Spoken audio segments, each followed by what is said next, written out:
भगवान श्री कृष्ण बचपन में बहुत शरारती थे।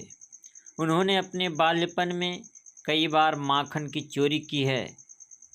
कभी गोपियों की मटकी फोड़ दिया करते थे तो कभी बछड़ों की गायों का पूरा दूध पिला देते थे।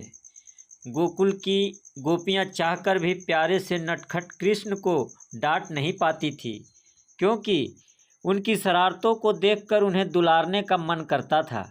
कान्हा ने ऐसी ही लीलाओं से माखन भी चोरी की थी। ये तो सभी जानते हैं कि कान्हा को माखन कितना प्रिय था।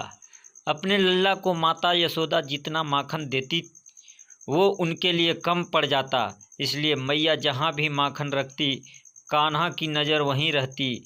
मैया के हटते ही कृष्ण चुपके से गांव के सारे बच्चों के साथ मिलकर सारा माखन खा जाते थे। ऐसा कई दिनों से चल रहा। यशोदा मैया को कुछ समझ नहीं आ रहा था कि माखन जा कहाँ रहा है। उन्हें कुछ तरकीब सूझी। एक दिन मैया ने चुपके से माखन से भरे छोटे छोटे घड़ों को रस्सी के सहारे ऊपर टांग दिया, लेकिन कृष्ण की नज़रों से क्या छुप सकता है। उन्होंने मैया को माखन रखते हुए देख लिया।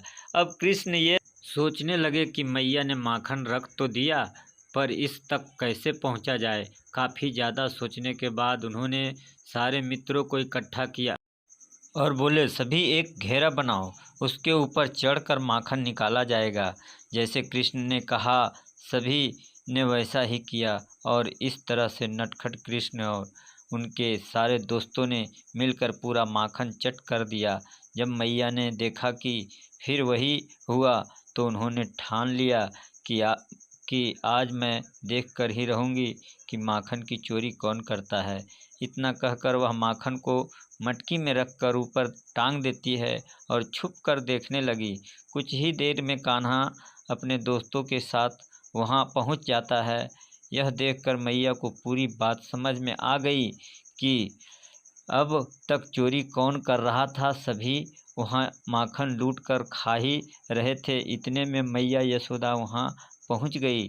मैया को देखते ही सभी बच्चे वहां से भाग गए, लेकिन श्री कृष्ण मटकी की रस्सी पकड़कर वहीं झूल रहे थे।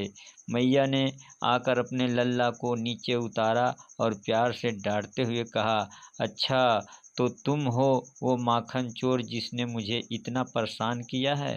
कृष्ण मैया को देखकर हंसने लगे और बोले, मैया मैं नहीं माखन खायो। इस पर मैया बोली कि अपनी ही मैया से झूठ बोलते हो लल्ला। कन्हैया की भोली सी सूरत देखकर और उसकी प्यारी भरी बातें सुनकर मैया ने कृष्ण को अपने गले से लगा लिया और बोलने लगी, मेरा प्यारा नटखट माखन चोर।